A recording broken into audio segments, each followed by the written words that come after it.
Nanahimik si Representative Paduano. May pagkakomedyante din pala 'to si, congressman, eh. Seryoso ho 'to, talagang mabilis magalit 'to kasi nga military style 'tong, pang-ugali nito, eh, talagang strikto talaga 'to. Ngayon nung sinabi ano, "Ano bang dumali sa'yo, pulis?" "Hindi po, Your Honor, riding in tandem po." Nung narinig na yung riding in tandem, nanahimik na si, Representative Paduano. Kasi 'pag sinabi niya, "Yes po," parang pulis yata yun, wala na. Clarification lang, Mr. Chair. Go ahead, Chairman. For hire to, hindi to drug-related. Yan ang sinasabi ko. Ma-clarify natin. Yes. Kasi kung ano yung drug-related, sa hindi drug-related. Yes. Dadagan Balita News Update. Alright, good morning. Welcome back. Magandang gabi, magandang hapon sa lahat ng mga nanonood ngayon, Luzon, Visayas at Mindanao, lalo na ho sa mga OFW natin saan mang sulok ng ating mundo. Magandang buhay ho sa ating lahat. Welcome naman ho sa ating palatuntunang ito. Dito lamang ho sa Danagan Balita News Update Reaction Video. At sa mga hindi pa po pala nakapag-subscribe, habol na ho kayo.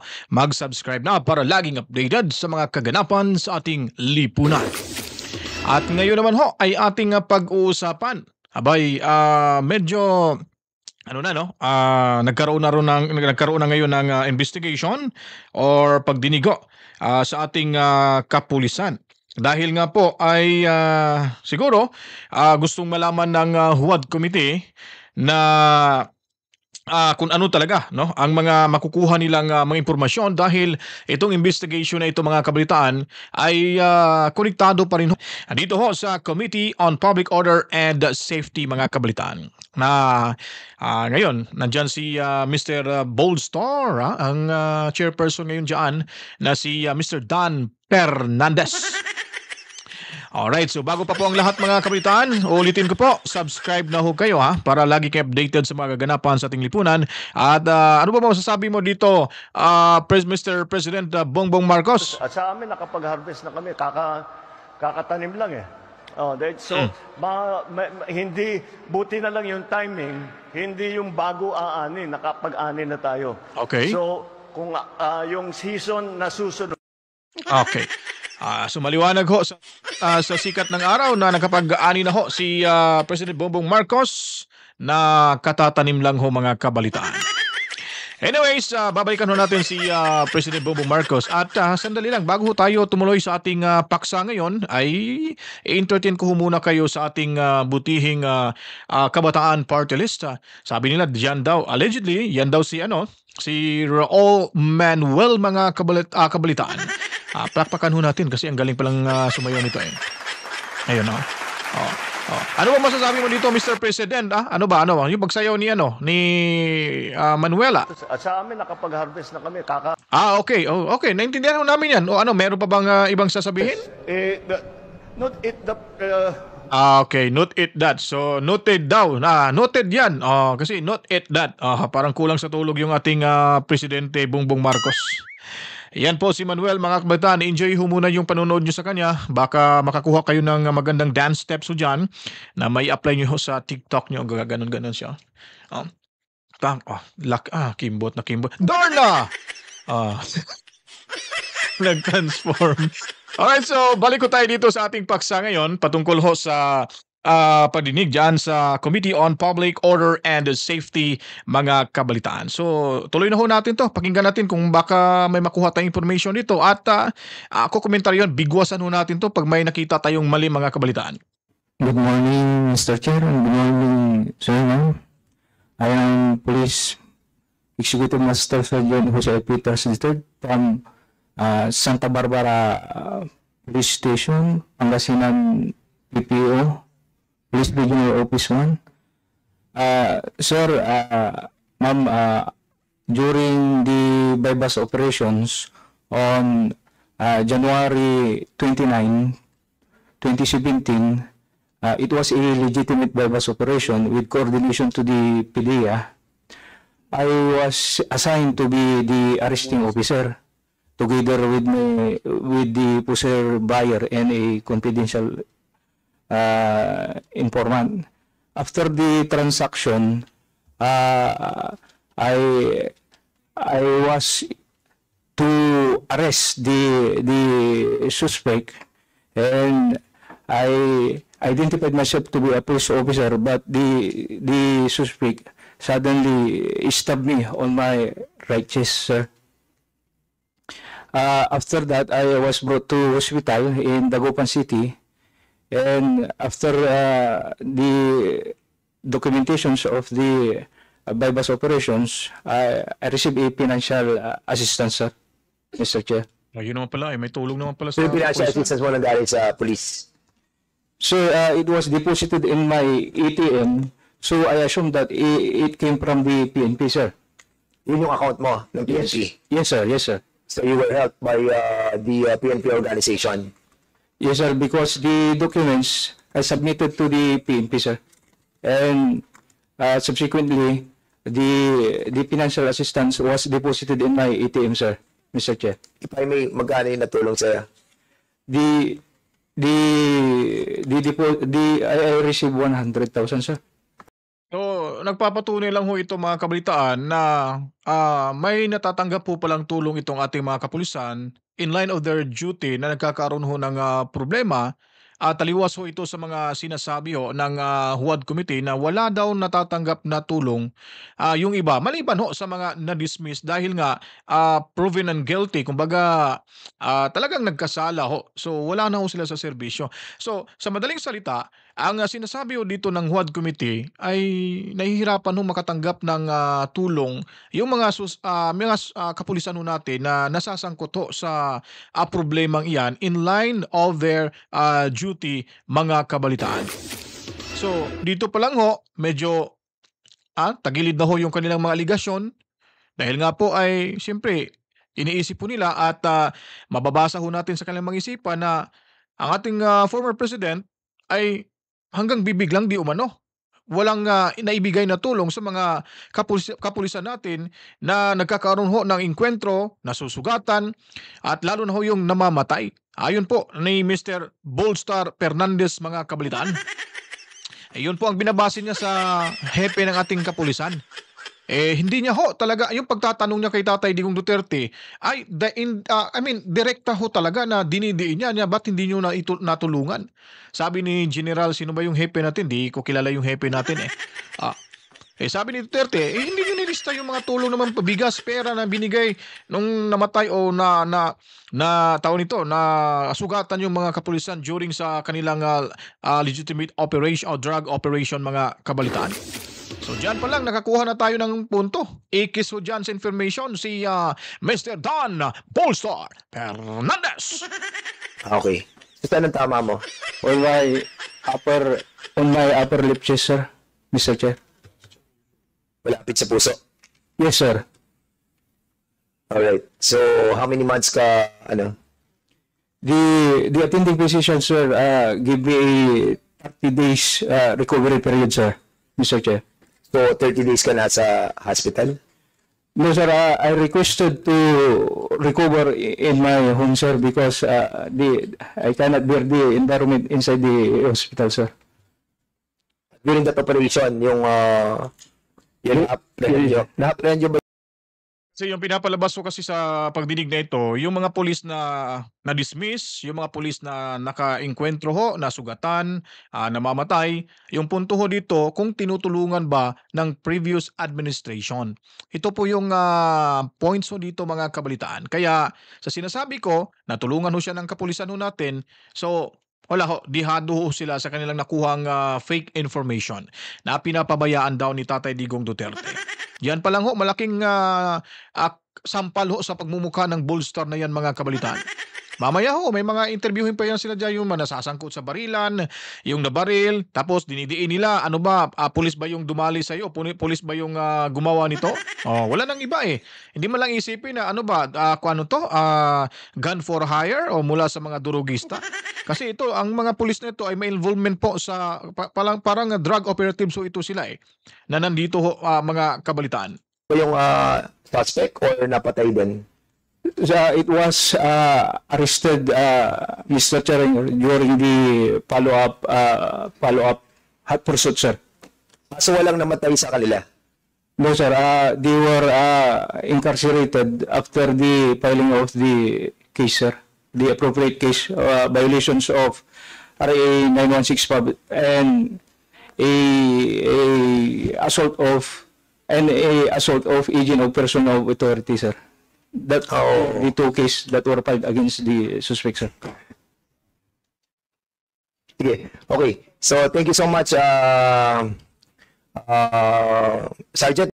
Wala, hindi marunong magdala sa investigasyon itong si Boldstar mga kabalitaan, si Boy Kiyod. Kasi nga pag naririnig ho nila na yung nangyari ho sa kanila ay hindi ho related sa droga or hindi ho sila nabaril ng sarili o kapwang pulis or mga riding in tandem, ang sinabi ho kasi nito na sinaksak ko siya ng suspect nung subukan nilang hulihin ito. Yung walang reaction si Mr. Boy Kiyod mga kabalitaan. Wala ako siyang reaction. Pero kung nabanggit po yung pangalan ng pulis yung dumali sa amin, sir, kasi nga sa illegal drugs, wala na. Ididikit na naman nila ho ang pangalan ni Tatay Digong Duterte. Kaya napatawa na lang siya kasi hindi ho nila ito mabibrainwash. Hindi ho nila ito matuturuan, hindi ho nila ito mauudyukan. Kasi mga police officer ito, masakto sa training ho ito mga kabalitan. Hindi gaya ho ni Garma na natuturuan dahil may problema ho siya sa kanyang pamilya. Pagkatapos na nakuha na nilang gusto kay Garma, pinalayas ho nila doon sa Amerika. Ngayon, pinaglaruan lang din si Garma, kuno, lumayas na at excited na rin yung pagpunta sa LA, wala hinold dahil nga sa money laundering case at human rights violation. So, hindi na ho makakabalik si Garma muna dito. So, madidelay ho yung investigation na yan kasi takot ho itong Huwad Committee na pag bumalik na ho dito si Garma ay tsak babaliktad ho yun. Kasi imposible ho makakuha si Garma ng affidavit niya while nakakulong pa po dyan sa loob ng Kongreso. Di po ho ba? So malaking kabalastugan ho ginawa ng Huwad Committee na ito laban ho sa ating mahal na Pangulong Duterte, Rodrigo Roa Duterte. Ngayon dito na naman ho sila. So palpal na naman sila. Wala naman silang nakuha information. Tahimik. Tameme ngayon si Mr. Boldstar. Si Fernandez. So, patawa-tawa na lang kasi may hirapan silang idiin si Tatay Digong, di ba, Mr. President? At sa amin, nakapag-harvest na kami. Kakatanim lang eh. Di ba? So, hindi, buti na lang yung timing, hindi yung bago aani, nakapag-ani na tayo. So, kung yung season na susunod, so wala nang pakialam si Presidente sa inyo. Basta importante na kapag harvest na si Bongbong Marcos na katatanim lang mga kabalitaan. Tuloy ho tayo. No? Police Executive Master Sergeant Petras, sir. Executive Master Sergeant. Kasi Petras, wala ka na ibig sasabihin? That's all, Mr. Chair. Thank you. Okay. We have here. Huwag mo nang ipagpilit yung sarili mo kasi yun lang naman talaga yung totoong nangyari. Hindi nyo na briefing parang nawala ka sa kondisyon? Parang nawalan ka ng ganang magtanong? Sige, tuloy pa natin to. May makukuha pa tayong information dito mga kabalitaan. Here also Sergeant Rachel. Rachel ang pangalan mo? Yes po, Your Honor. Rachel Canuno? Cancino po, Your Honor. Rachel ang pangalan mo? Yes po, Your Honor. Sir. Talagang yung mukha nito, manyakis rin to. Basta pag nakarinig ng pangalan ng babae, talagang nagpapakute agad. Rachel? Rachel? Parang may naalala eh. Sino kaya yung Rachel na nakakasama niya dati? Rachel? Rachel? Parang kinikilig pa yung hinampa. Rachel, sir. Can you kindly tell us please tell us your story? Parang naging bading tuloy itong si Konsihal, Congressman. I'm Police Staff Sergeant Raquel Cancino from Pangasinan PPO Pro 1. I'm assigned at San Carlos City Police Station. Bali, ako po rito ay isang victim po ng pamaril po noong June 6, 2017. Ito, maganda to. Biktima ho ang pulis na ito ng pamamaril. Panoorin ho natin kung ano yung masasabi nila dito. 17 po, Your Honor.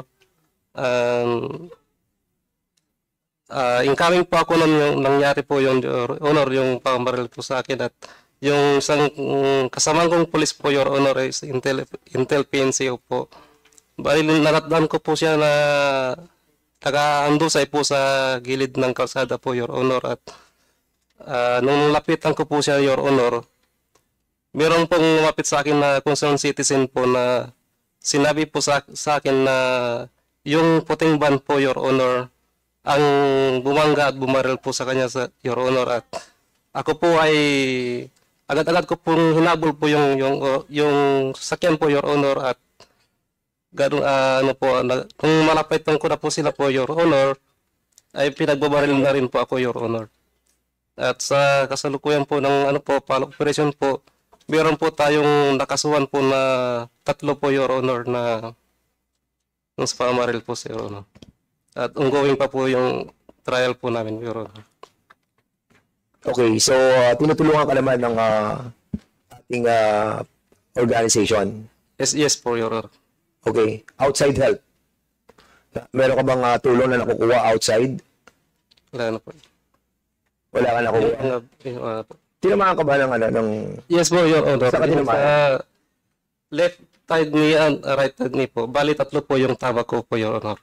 3, yung tama mo. Yes po, Your Honor. Okay. Ano yung baril na ginamit daw sa'yo, sabi ni Chairman?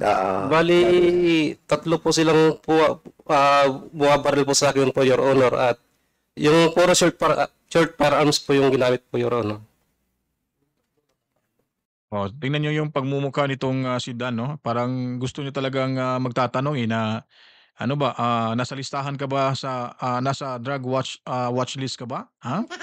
Oh, kasi pag sumagot tong oo, Your Honor, wala na. Ang iniisip nito, Duterte naman yung nag-utos sa pagpamamaril sa kanya, mga kabalitaan.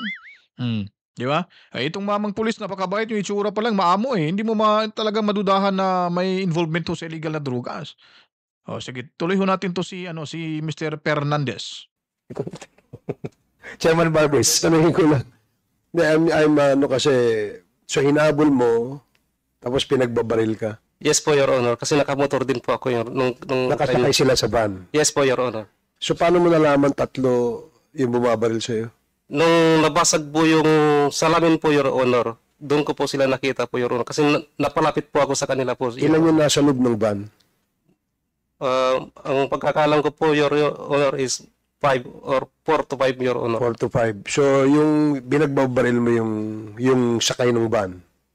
Bali, nakaputok pa po ako nung Your Honor. Kaso nga lang po, natumba na rin po ako, Your Honor, sa bilis ng takbo. May tinamaan ka sa kanila? Wala na po, Your Honor. Sige. That's all, Mr. Chair. So wala tinamaan, wala kayo na sa kabila? Wala po, Your Honor. Wala. At kayo, actually, kayo pa yung tinamaan. Yes po, Your Alright. So yung kaso nasa na ngayon? Nasa na yung kaso ngayon? Bali, on trial po sa Branch 56 San Carlos po. San Carlos City po. Okay. Chairman Karaps. Ito, parang magtatanong si Representative Paduano. Pakinggan ho natin. You are recognized. Thank you, Chairman. Police Staff Sergeant Cansino. Yes tama? po, Your Honor. Yung mga bumaril sa'yo, di ba may case ngayon, pending case, sabi mo? Yes, sir. Sino yung kinasuhan? Mga police din ba? Hindi po, Your Honor, yung mga gun for hire po, Your Honor. Yan po. Yan ang sinasabi ko, diin agad yung pulis eh. Di ba? Huli na yung pattern. Sabi ko na nga ba eh. Alam niya naman na hinuli nga, hindi nga nakikita nito, naka-van nga eh. Di ba? Tapos sasabihin pulis para madikit na naman yung pangalan ni Tatay Digong. Nako naman ano bang klaseng pagdinig ito? Kasi pulis na naman eh. Wala lang sinasabi, ano ba yan? Civilian ba yun ang huli sa'yo? Gun for hire? O bakit pa binaril yung isa? Dahil ba sa drugs? Ikaw, nasa listahan ka ba ng drugs? Ganun muna sana. Hindi diretso na, pulis ba yung bumanat sa'yo? Nako naman to si Uncle Paduano. Uncle, gano'n naman. Paminsan-minsan ba? Ganun minsan-minsan. Prior. Okay. Ano? So, pakinggan naman po natin si... Nanahimik si Representative Paduano. May pagkakomedyante din pala to si congressman eh. Seryoso ho to. Talagang mabilis magalit to. Kasi nga, military style tong pang-ugali nito eh. Talagang stricto talaga to. Ngayon, nung sinabi, ano bang dumali sa'yo? Police? Hindi po, Your Honor, riding in tandem po. Nung narinig na yung riding in tandem, nanahimik na si Representative Paduano. Kasi pag sinabi niya, yes po, parang pulis yata yun, wala na. Ha? Nakakalusot na lang na butas to si nakakahanap na ng butas to si Representative Paduano. Diin na naman to kay Tatay Digong Duterte. Sinasabi ko malay mo, baka pulis Maynila yon, pinadala doon, pinagbabaril kayo. O baka pulis yun sa ibang lugar ninyo. Tapos yun, nakasibilyan. O pinagbabaril kayo kasi nga watchlist kayo, drugs watchlist kayo. O, buti nga, hindi niya natanong. Sana tinanong niya nasa listahan ka ba ng illegal drugs? O, then agad conclusion, no? Pero kahit papaano, kahit tinatanong niya lang, pero conclusive na ho kasi yung pagkakatanong kasi diba? So wala. Nanahimik ko si Representative Paduano, mga kabataan, kasi init na init ho siya kay Tatay Digong Duterte. Sa totoo lang ho, init na init ho siya yan. Kasi alam niyo naman ho, sa pagdinig doon sa HUAD Committee, nakakaano ho, no? Parang kumbaga naghihintay lang si Representative Paduano na magkamali ho si Tatay Digong at isa-cite in contempt niya na ho. Kaso nga lang pigil na pigil rin si Robert Barbers kasi alam niyo kasi kung anong kahinatnan pag nangyari ho yung kung magsa-cite in contempt at nila, no? I-approve ho nila yon. Delikado ho, magkakagulo ho talaga sa Kongreso. Okay, Sanway, pahinga ka muna dyan, Congressman Paduano. Ituloy ho muna natin tong portion ito, baka may makuha pa tayo, mga kabalitaan. Clarification lang, Mr. Chair. Go ahead, Chairman. Gun for hire to, hindi to drug-related. Yan ang sinasabi ko.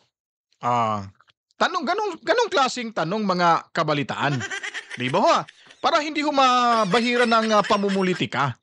Tama hong sinabi ni Barbers, sandali lang, gun for hire to or hindi drug-related? Yun, tumpak, bingo. Yun ang magandang tanong ho na nagpapakita lang ho yan na wala ho talagang pinipersonal o hindi personalan yung investigasyon na ito. Yun sana ho. Teka lang, gun for hire po ba ito or drug-related? Saludo ako kay Robert Barbers. Palakpakan muna natin. Anong masasabi mo dito, President Bongbong Marcos? Okay. It's there's hindi. Anong not it that? Notice that. Ano ba? Not it that. Wala. Pahinga ka muna. Mamaya, babalikan kita, Mr. President, ha? Okay ba? Not it the okay. Tama nga. Noted daw. Noted. Yes po, Your Honor. So hindi to bypass, hindi to Hindi po, Your Honor. So nung nakita mo lang na merong nakahandusay sa kalsada, hinabol mo. Yes po, Your Honor. So without knowing, nakita mo lang, natumba, tapos hinabol mo siya. Yes po, Your Honor. Alam niyo po, mga kabalitaan, itong si Robert Barbers, talagang na siya ngayon, very careful na ho siya sa kanyang mga pagtatanong at sa kanyang mga bibitawang mga salita. Dahil alam niyo po ba kung bakit ho siya ganon ngayon? Kasi napapansin at nakikita at napapanood na ho niya tayo na marami hong bumabatiko sa kanila sa social media. Na-mention niya nga doon sa pagdinig na talagang na kami, pinapahiya na kami ng DDS vlogger. Hindi naman ho pinapahiya. Yun lang naman, doon lang tayo sa issue. Doon lang tayo sa usapin. Kasi nga, medyo lumagpas na ho sa boundary. Out of na kayo, boundaries kasi. Kaya medyo kami din na naghihintay na pag lumagpas ho kayo dyan, magre-react na ho kami. Kaya ngayon, pigil na pigil at kontrolado na ho at alam na maglaro nitong si Robert Barbers. Dahil marami hong nanonood ho ng mga vloggers na magbibigay ho ng reaksyon patungkol sa ganitong usapin, mga kabalitaan. Kaya at least, kahit papaano, may natutunan din si Congressman Robert Barbers sa ating mga vloggers. Hindi naman ho natin siya inaaway.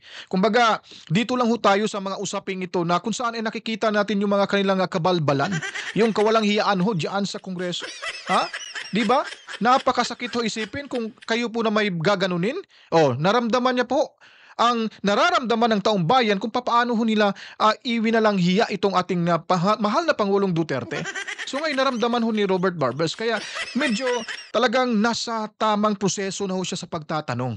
Hindi na ho na dikdik ng dikdik, agad nagbira ng bira. Di ba nakakasama din ng loob? Hindi ka rin mabibigyan ng sapat na oras para magpaliwanag sa sarili mo. So dito ho, nakikita natin na malumanay si Robert Barbers. Medyo nagkakaroon ho na siya ng aral ho sa mga pangyayari sa nakaraang pagdinig. Tapos kinansila na ho nila yung pagdinig sa darating na 21. Ewan ko kung anong mga posibleng plano ho nila. Hintayin lang din ho natin, no? Hintayin natin, baka magising na ho sila sa katotohanan. Tuloy tayo dito mga kabalitaan. Sandali lang, pakita ko muna, parang napakaseryoso nyo naman kasi eh. Entertainin muna tayo kay Mr. TikTok dancer. Wow, ang kimbot. Uy, ang galing talaga. Maniwala na talaga ako na theater member to si Raul Manuel. Oh, ang ganda ng dance step niya. Binabali niya yung mga kamay niya, mga siko. Oh, pak. Wow, ang galing. Okay. Darna! Wala na.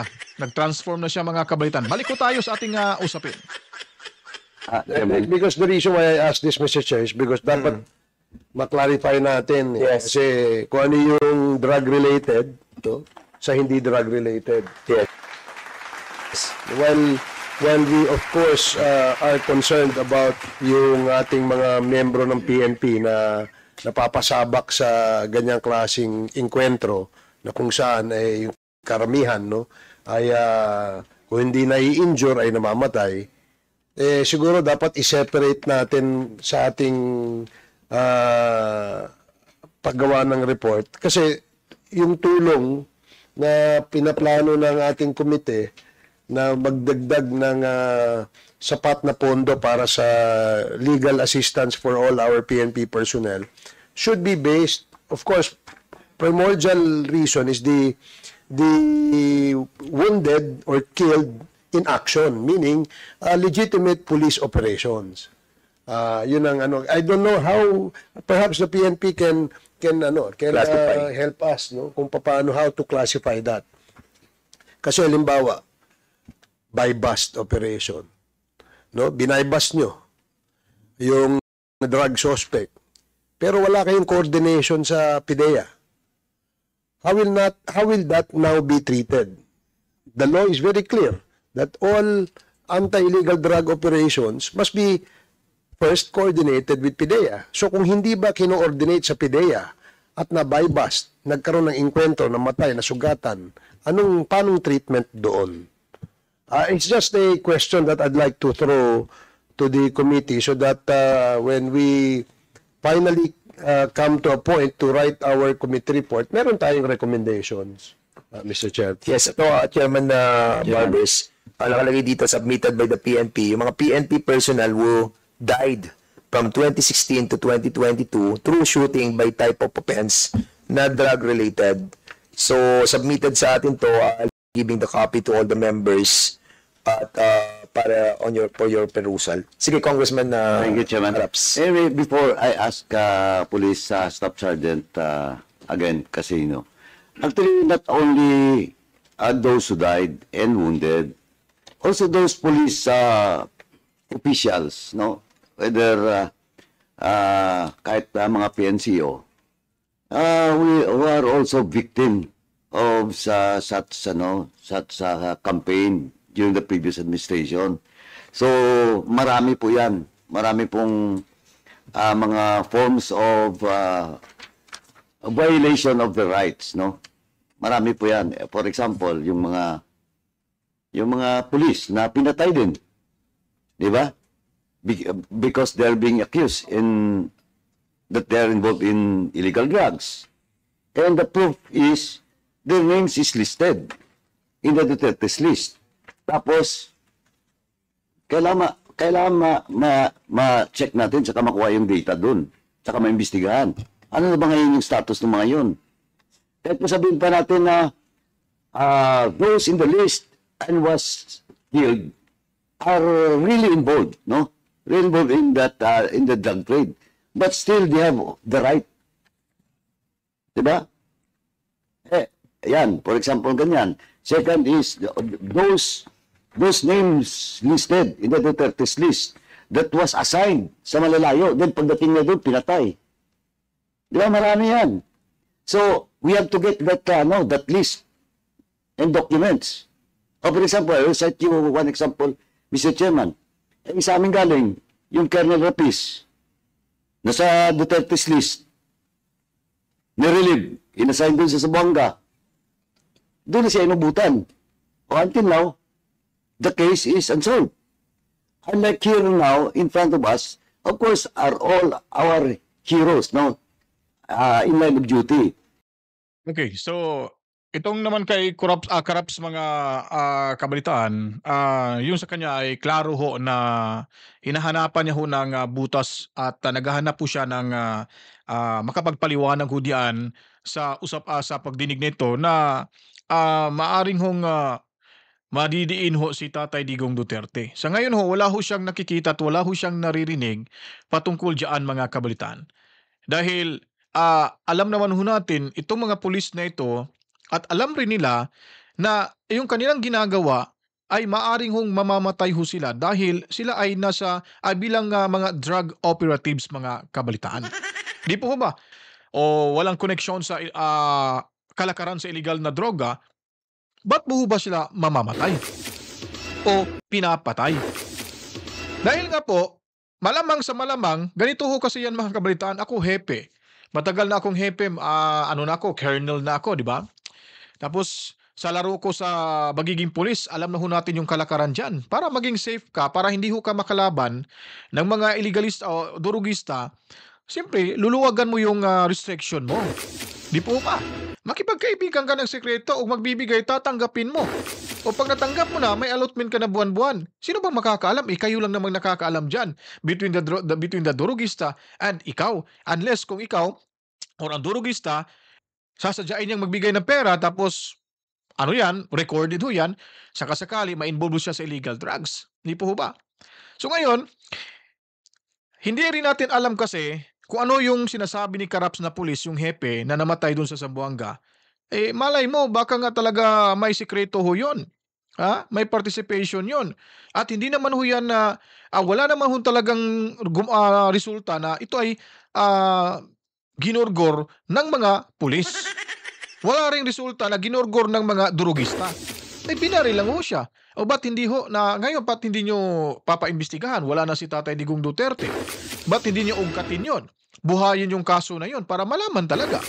Di po ba? Kasi yung mga krimen ho sa atin sa bansa natin, yung may mga lumulutang na nga against kay Tatay Digong Duterte, ang tagal na ng mga panahon. Ayun, talagang inuhukay pa nila, tinatanong pa sa ating presidente, ba't hindi ho na nila gawin ho dyan? Ba't hindi ho nila gagastusan yan para makita ho kung ano ba talagang ikinamatay ng mamang pulis na iyon? Kasi sa paliwanag ho ni Congressman Karaps, ay talagang sinisisi niya ho yung Duterte administration. Wala na bang ibang rason? Ba't namamatay yung ibang kapulisan ho natin?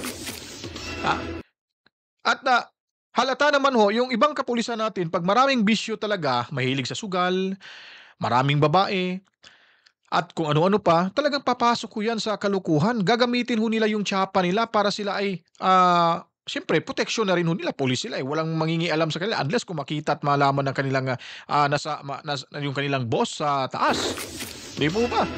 Nung dumating si Tatay Digong Duterte, lumabas na yung mga pangalan nila. So sa sobrang ilang dekada ho bago naging presidente si Tatay Digong, baka ilang dekada na rin ginawa ho nila yun. Di po ba? May sinasabi ako, naniwala ho talaga ako sa pagdating ng panahon, may hustisya talaga. Kung totoo ho, yung mga allegation nila na pinapatay na walang kalaban-laban, ay lalabas ho talaga yung hustisya na yan. Kung mamarapatin, pwede niyong gawin ho yan mga kabitan, imbis na nasa kapangyarihan kayo ngayon, wala na si Tatay Digong Duterte. Di po ba? So yun po ang medyo, itong pagdinig na to para sa akin, walang walang dating ho.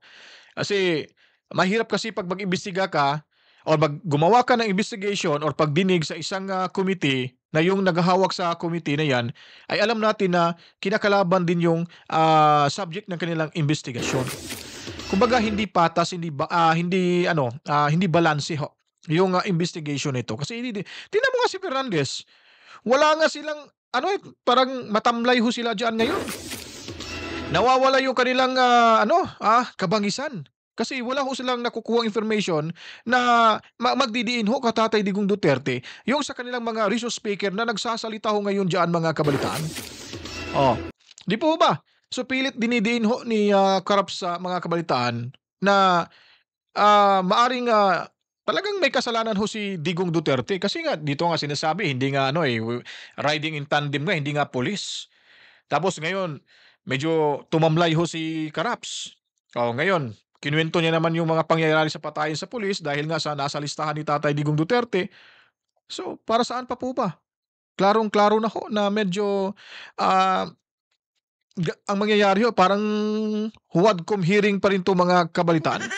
Hindi po ho ba, Mr. President? Not it the okay. Di ba? It's, Nahihirapan ngang there's sumagot si hindi Mr. President eh. Ha? Kasi baka magkamali ho siya naman yung pag-initan. Kamusta yung pag-harvest natin doon sa natin, kabundukan? sa amin nakapag-harvest na kami, Okay. kakatanim lang eh. Katatanim Okay, lang. So, hindi, buti na lang yung timing, hindi yung bago aanin, nakapag-ani na tayo. Di ba? So, katatanim lang tapos nakapag-ani na ho si Mr. BBM. Daig pa yung agrikultura ng China. At sa amin nakapag-harvest na kami. Naintindihan na mo namin yan. kakatanim Intindihan lang mo namin yan. Okay. So, hindi, buti na lang yung timing, hindi yung bago aanin, nakapag-ani na tayo. So, kung yung season na susunod, Ay nako. Naguguluhan ako. Dito lang nga tayo. Lipat tayo sa kabila. Ay, andito pa pala siya. Hindi pa natawag. Grabe naman tong enerhiya nito. Grabe yung stamina. Walang kapagod-pagod tong si Raul Manuela, mga kabalitaan.